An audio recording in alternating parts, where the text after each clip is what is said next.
বাংলাদেশে নাকি আগুন লাগছে আবার, তাও আবার শশীগলাতে।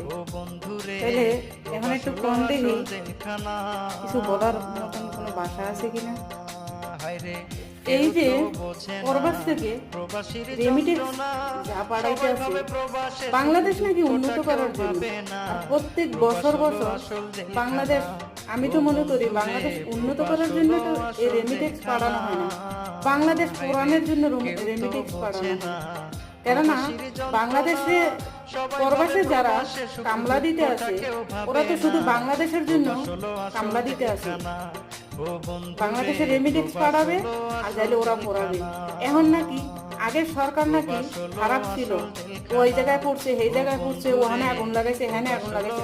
এখন নতুন সরকার আইছে, এই নতুন এই যে আমলা কামলা রাখছে নতুন সরকার।